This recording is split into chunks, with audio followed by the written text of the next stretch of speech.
The boutique smelled faintly of lavender and new leather, a comforting mix that always steadied me at the end of a long day.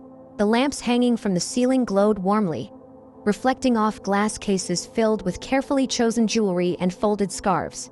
Outside, autumn wind pushed brittle leaves across the sidewalk, tapping them against the windows like impatient fingers.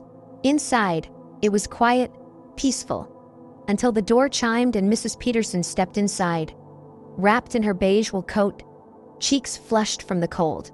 She was one of my favorite customers, always gentle, always trusting my taste. I welcomed her with a smile and guided her toward the display of new silk scarves I had just arranged that morning. She reached for a lavender one, soft as a sigh, and draped it around her neck. "Claire, you always know what works for me," she said warmly. "You have an eye. That's why I love coming here." I laughed softly, modestly, though my mind was elsewhere. My phone was buzzing on the counter.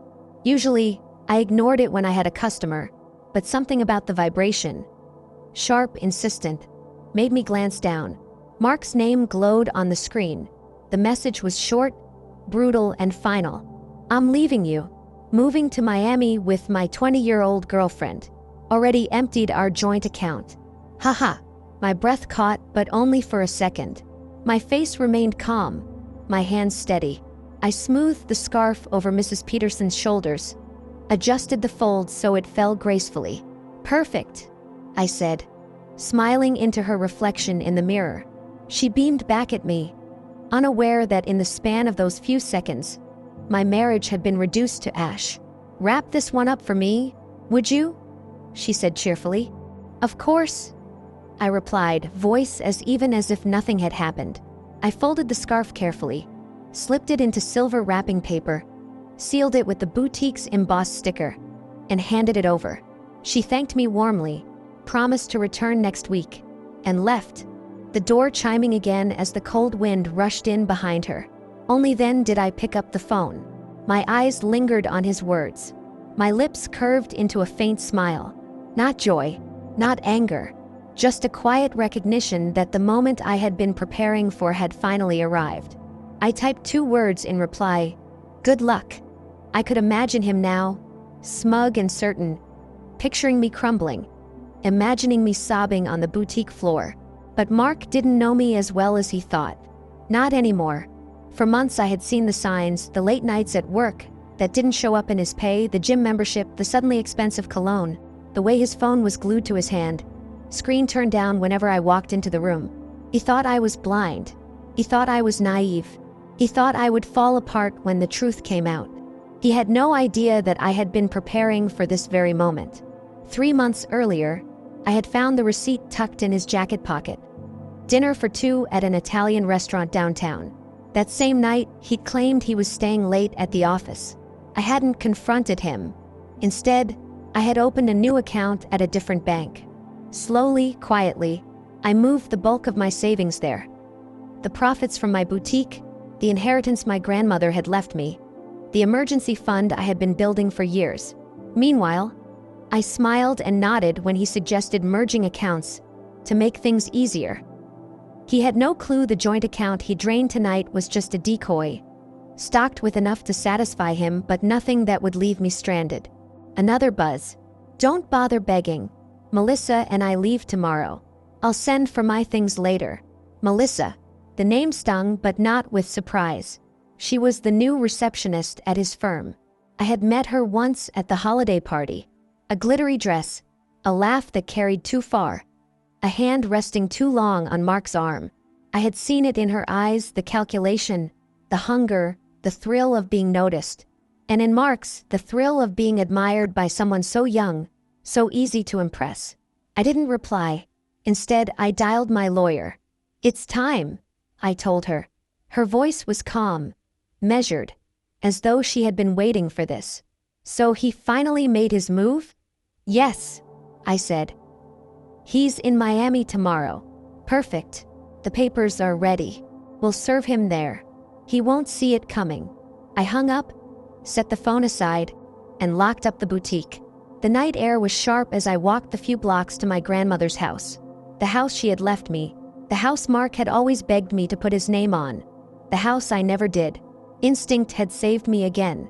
That night, I poured a glass of Cabernet and sat at the old oak table in the kitchen. The house was quiet, almost reverent. My phone buzzed again. Melissa understands me in ways you never could. Already told my family. They agree we just grew apart. Nobody's fault. I saved the message in a folder labeled Evidence. Then another buzz. By the way, I used the joint card to book our flights and hotel. Consider it my parting gift. LOL.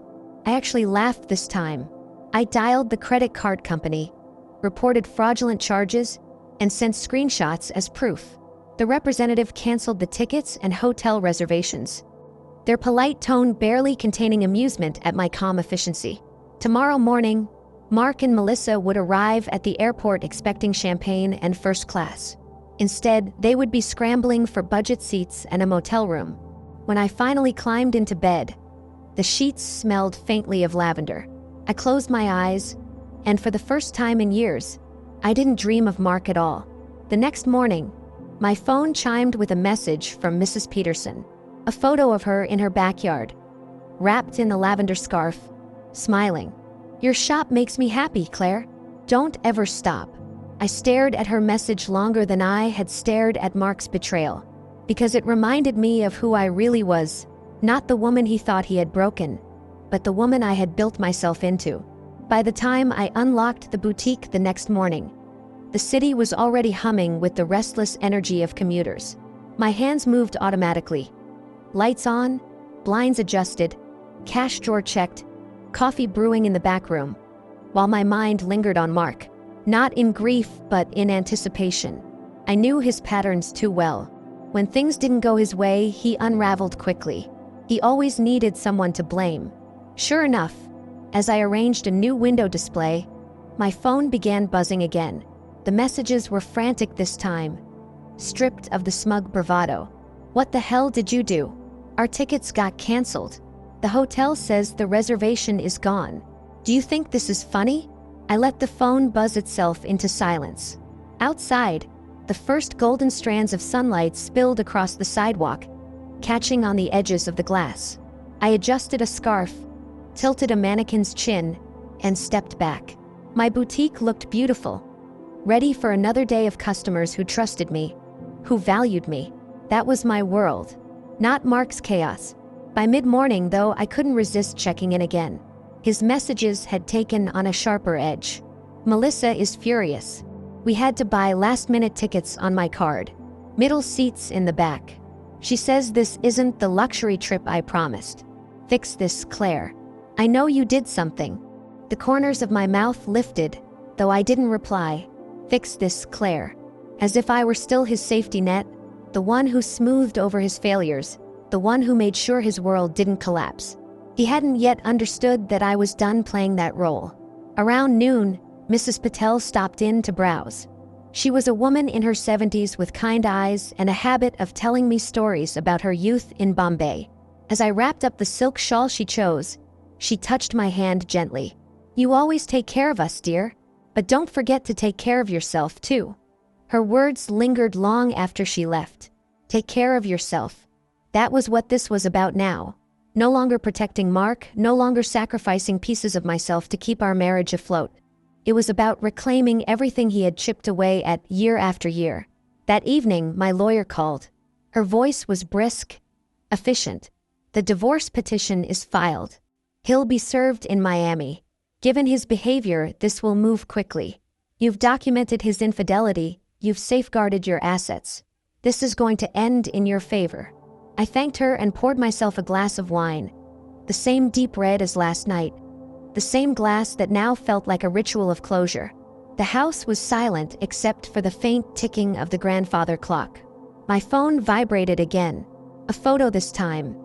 Mark and Melissa, sitting cramped on an airplane, faces sour, knees pressed to the seat in front of them. His caption read, "Happy now?" I didn't reply. Instead, I saved it to my evidence folder. In Miami, things began to unravel faster than even I expected. By the third day, Mark was calling me at all hours, his voice a mixture of anger and desperation. Melissa, apparently, was less impressed with him outside the fantasy of the office affair. The cramped flight, the cheap hotel room after his credit card was declined at the luxury resort, the sudden realization that he wasn't as wealthy or powerful as he pretended. All of it chipped away at her shiny excitement. "She won't stop complaining," he shouted in one voicemail. "She says she thought I had money. She says she thought I was in control. Do you understand what you've done?" I listened once, then deleted the message. I didn't need to hear his tantrums anymore. He had made his choices, and for the first time in our marriage, he was the one forced to live with the consequences. Meanwhile, the boutique flourished. Customers flowed in and out, leaving with scarves, handbags, jewelry. They left with smiles, with gratitude, with words of appreciation that filled the spaces Mark's betrayal had hollowed out. At night, I would tally the day's earnings, file invoices, sip my wine, and feel a strange sense of peace settle over me. The storm was outside. Here, in this house, in this shop, I was safe. I was whole. But storms don't stay outside forever. On the 7th night after his departure, I came home to find Mark waiting in the driveway. His suitcase leaned against the bumper of his car. His tie was loose, his face drawn. He looked older than I remembered, beaten down by the week that had promised him paradise and delivered only sand and disappointment. "Claire," he said as I approached. His voice carried that old pleading tone, the one he used when he needed me to forgive a forgotten anniversary, a careless lie. "Can we talk?" I paused, keys still in my hand. "About what?" "About us," he said quickly. "Look, Miami wasn't what I expected. Melissa, she's not who I thought she was. She left, packed up and flew home on her own. Said I wasn't worth the trouble." My chest tightened, not with pity, but with a bitter, almost amused relief. He thought I would take him back. Thought that the door he had slammed shut was still standing open behind me. "I made a mistake," he said, stepping closer. "A huge mistake. But we've built a life together, Claire. Years together. We can fix this. You and me, we can fix this." I met his eyes, and for the first time in years, I saw him clearly. Not the man I had once loved. Not the charming smile that had won me over when we were young. I saw the selfishness, the weakness, the hollow hunger that had driven him into the arms of a girl barely out of college. "You emptied our account," I said quietly. "You humiliated me. You threw away our marriage like it was nothing. And now you want me to save you." His face flushed, his jaw tightening. "I thought you'd understand. You always understand." "Not anymore," I replied. I unlocked the door and stepped inside, leaving him standing on the porch. He shouted something after me. Anger now, his voice rising, blaming me as always, but the door shut with a solid click, and his words became nothing more than muffled noise on the other side. That night, I slept deeply, dreamlessly. When I woke the next morning, sunlight poured across the floorboards, warm and golden. My phone buzzed with another message from my lawyer. He was served last night. It's official now. I sat on the edge of the bed, the message glowing in the quiet room, and let myself smile. For the first time in years, the future felt like mine again. The days that followed felt like stepping into a new rhythm, one I hadn't realized I had been craving for years. Mornings began with the smell of fresh coffee drifting through the kitchen, and the sun casting a honey-colored glow across the hardwood floor. I no longer glanced at my phone with dread, waiting for excuses about why he was late, waiting for explanations that never satisfied. Instead, I opened messages from customers, from friends, from people who truly valued my presence. Life was beginning to feel lighter, but Mark wasn't ready to let go. His calls came at odd hours, sometimes early in the morning before I opened the boutique, sometimes late at night when the house was quiet. At first I ignored them, but after the 10th missed call in a single day, I finally answered. His voice came through the line ragged, tense. "Claire, you can't just do this to me. You can't throw away everything we built. The house, the cars, the life, we're supposed to be partners." I sat at my desk in the back room of the boutique, invoices spread in front of me, the soft murmur of jazz playing through the speakers. "You threw it away, Mark," I said evenly. I didn't leave. You did. You made your choice. I was confused, he snapped. I thought I wanted something new, something exciting. But Melissa, she's a child. I see that now. She doesn't understand me like you do. His tone softened, sliding into the manipulative charm I had once mistaken for love. We're good together, Claire. You know we are. Don't let one mistake ruin everything. I let the silence stretch long enough that he began to fidget on the other end, his breathing uneven. Finally, I spoke. It wasn't one mistake, Mark. It was years of lies. It was treating me like I was invisible while you chased your ego. And the life you keep talking about? That was mine. I built this boutique. I bought this house. You just lived in it. His voice rose, angry now. You think you're better than me? You think you can just cut me out? You wouldn't have any of this without me. A laugh slipped from my lips, quiet but sharp. Funny, because my bank statements say otherwise. My lawyer says otherwise. The court will say otherwise too. I hung up before he could answer, staring at the phone for a long moment. The fear that used to grip me after arguments like this was gone. In its place was a steady calm. I was finally seeing him for what he was. A man terrified of losing control. That week, the legal wheels turned quickly. Mark tried to stall, tried to argue that he was entitled to half of everything. But my lawyer had prepared well. The boutique had always been registered in my name. The house was mine before the marriage. The joint account he had so proudly drained had little more than scraps compared to the nest egg I had safeguarded. Piece by piece, his arguments crumbled. One evening, after closing the boutique, I found him waiting for me again, this time leaning against his car on the street corner. His suit was wrinkled, his hair disheveled, his eyes shadowed. When he saw me, he pushed off the car and walked toward me, his hands raised in a false gesture of peace. Claire, he began, his voice too smooth, too practiced. We don't have to fight. Let's sit down, talk this out, just the two of us. No lawyers, no court. We can work something out. I tightened my grip on my handbag and kept walking. There's nothing to work out. He stepped in front of me, blocking my path. Damn it, Claire. Don't be like this. You think you can humiliate me? Take everything from me? People will know. They'll see what you're doing. I looked him square in the eye, my voice calm but steady. The only person humiliating you is yourself, Mark. You handed me the evidence on a silver platter. You flaunted your affair, you bragged about draining the account, you abandoned me with a text. That's who you are. And now you want to play the victim? No, I'm done. For a moment his mask slipped, and I saw the raw panic underneath. His mouth opened like he wanted to lash out, but no words came.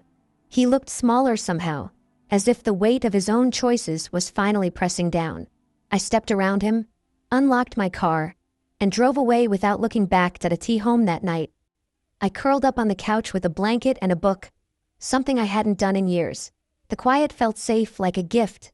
My phone buzzed again, but this time it wasn't Mark. It was Mrs. Patel, sending me a photo of her granddaughter wearing the shawl she had bought, her smile wide and joyful.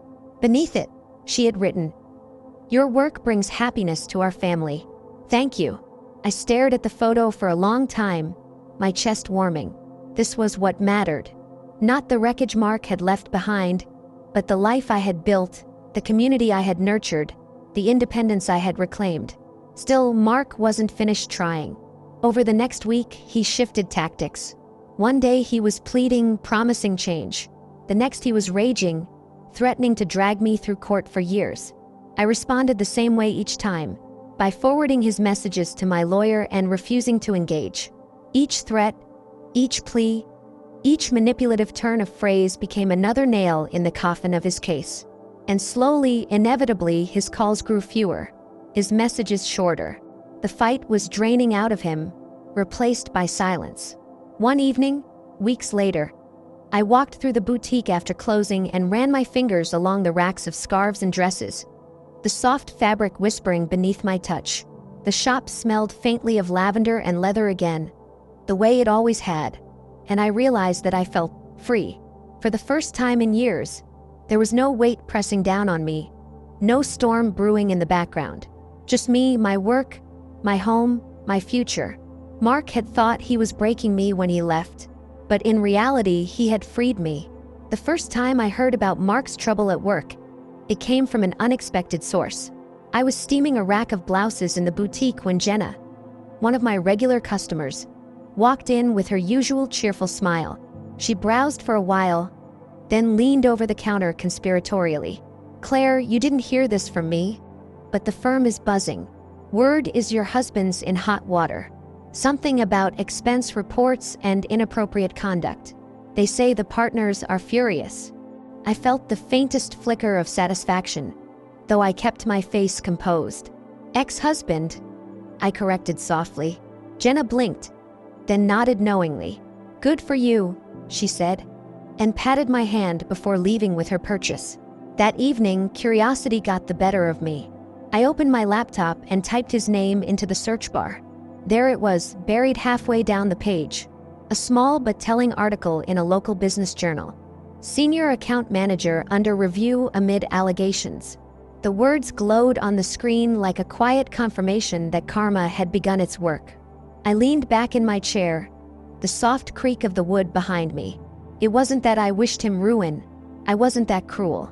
But I had spent years cleaning up his messes, smoothing over his failures, covering his arrogance. Now, for once, he had to face the consequences without me to shield him. The following week, he appeared at the boutique again. This time he looked worse. His tie was missing, his shirt wrinkled, his eyes bloodshot. He stepped inside, ignoring the curious glance of Mrs. Peterson, who was examining scarves by the mirror. "Claire, we need to talk," he said, his voice cracking around the edges. I straightened the jewelry display without looking at him. "We don't." He moved closer, lowering his voice. "They're trying to fire me. Someone told HR about Melissa. They're digging into my expense reports. If I lose this job, that's not my problem," I said sharply, cutting him off. "You made your choices. Live with them." His mouth opened, then closed. For once, he seemed to realize the futility of his words. He glanced around the boutique, his eyes landing on Mrs. Peterson, who was now watching him with thinly veiled disapproval. His shoulders slumped. Without another word, he turned and walked out. The bell above the door jingled softly in his wake. Mrs. Peterson came over, resting a hand on my arm. "Don't you let that man rattle you, Claire," she said. "You've got too much light in you to waste on his shadows." I smiled, though my chest ached with a complicated blend of relief and sorrow. Relief that I was free, sorrow that the man I had once loved had become so small, so pitiful. But I didn't let it linger. I had customers to serve, books to balance, a life to keep moving forward. As the weeks turned into months, the divorce progressed. Each hearing tilted more in my favor. The judge looked over the documents, the financial records, the evidence of infidelity, and ruled again and again for me. The house was mine. The boutique remained untouched. Mark's claims grew weaker, his lawyer's arguments thinner. Every time we walked out of the courthouse, I stood a little taller, while he seemed to shrink a little more. Meanwhile, the boutique blossomed. Business was better than ever. Word of mouth spread, and soon women from neighboring towns were driving in just to see the shop everyone was talking about. I hired an assistant, a bright young woman named Lily with quick hands and a laugh that filled the room. Together, we turned the boutique into not just a store but a sanctuary, a place where women came to feel beautiful, confident, seen. At night, I would sit in the quiet of my grandmother's house with a glass of wine, watching the firelight flicker across the walls. For the first time in years, I felt settled, not in the sense of being trapped, but in the sense of belonging exactly where I was meant to be. Mark, on the other hand, was unraveling. Word spread that he had been suspended from his job, pending a full investigation. Rumors trickled in through mutual acquaintances. He had been spotted at bars late into the night. His credit cards declined, his temper flaring. Melissa, of course, had long since disappeared, moving on to someone with deeper pockets and fewer wrinkles. He was left alone with the wreckage of his own choices. One night, close to winter, I heard a knock at the door. When I opened it, he was standing there, shivering in the cold. his coat too thin for the biting wind. He looked at me with eyes that no longer held arrogance, only desperation. "Claire," he whispered, "please, I don't know where else to go." For a long moment, I stood in the doorway, the warm light spilling out behind me, the chill of the night pressing in at my back. This was the man who had once promised me forever, who had sworn to protect me, cherish me, stand by me. This was also the man who had betrayed me, mocked me, abandoned me with a cruel text. I met his gaze, and in it, I saw not the man I had married but the sum of his failures. And for the first time I felt nothing. Not anger, not love, not sorrow. Just nothing. "You should go," I said quietly. "This isn't your home anymore." His lips trembled, his breath clouding in the cold. "Claire, I don't have anyone else." "You had me," I replied, my voice steady, "and you threw me away." Slowly I closed the door. His shadow lingered on the porch for a moment, then faded into the night. Inside, the fire crackled softly. I sank into the armchair, pulled the blanket around my shoulders, and felt an overwhelming peace wash over me. For the first time, I realized that closure doesn't always come with grand gestures or final confrontations. Sometimes it comes in the quiet closing of a door, in the steady beat of your own heart, in the calm certainty that you are free. And as the winter night wrapped itself around the house, I knew this was not an ending, but a beginning. Spring arrived with the soft perfume of blooming magnolias drifting through the streets, and with it came a sense of renewal I hadn't felt in years. The boutique was busier than ever, its windows dressed with fresh pastels and new designs that seemed to catch the light just right. On weekends, the shop buzzed with customers, their laughter spilling out onto the sidewalk. There was joy in the air, a kind of electricity that reminded me why I had poured my soul into this little empire of fabric and color. It wasn't just about selling clothes anymore. Women came into my boutique looking for something more than silk scarves or leather handbags. They came for reassurance, for encouragement, for the quiet empowerment that came from being seen and valued. Many had heard whispers of my story, some exaggerated, some accurate, and they looked at me not with pity but with respect. To them, I wasn't the woman abandoned by her husband. I was the woman who refused to fall apart, who built something stronger from the rubble.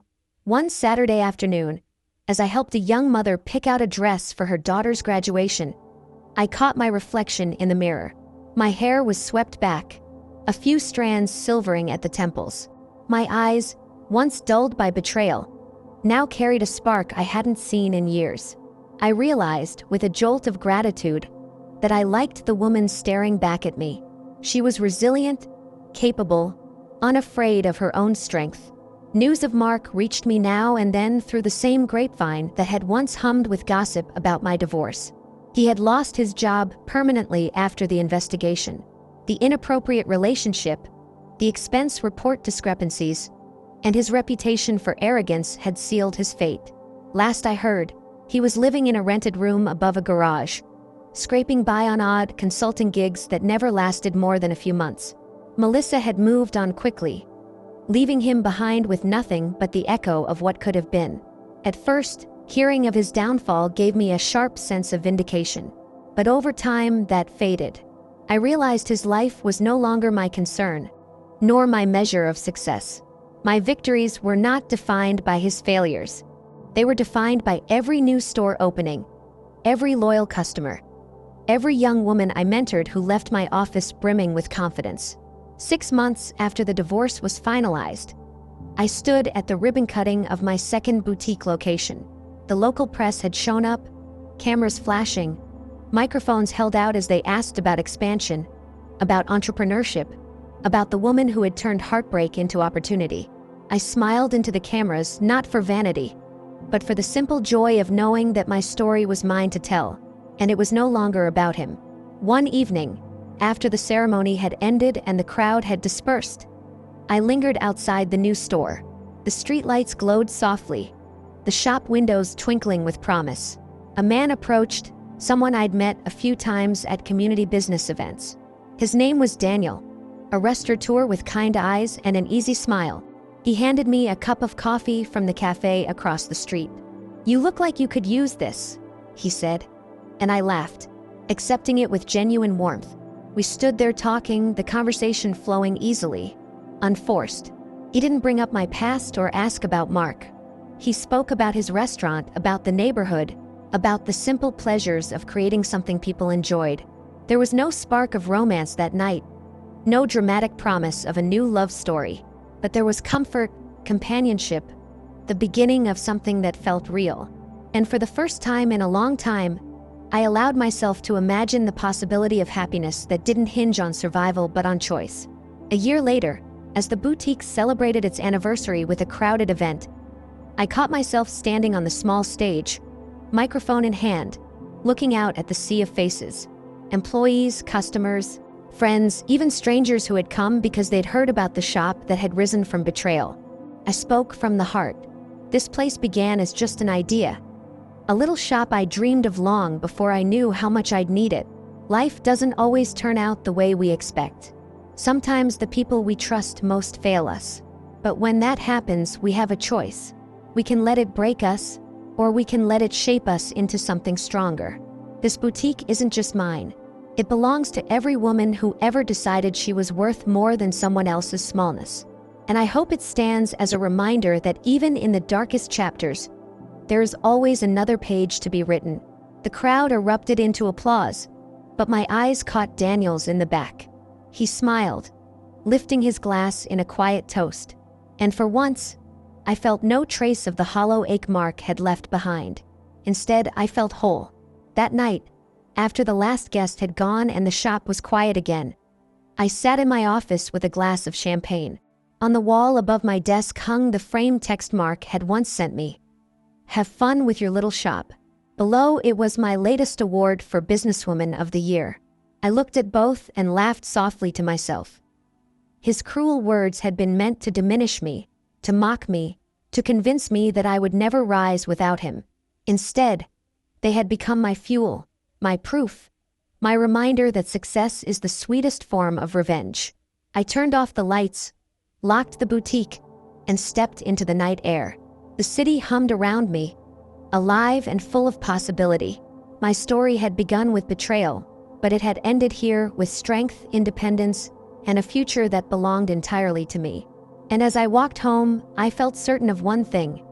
I hadn't just survived Mark's departure. I had transformed it into the best beginning of my life.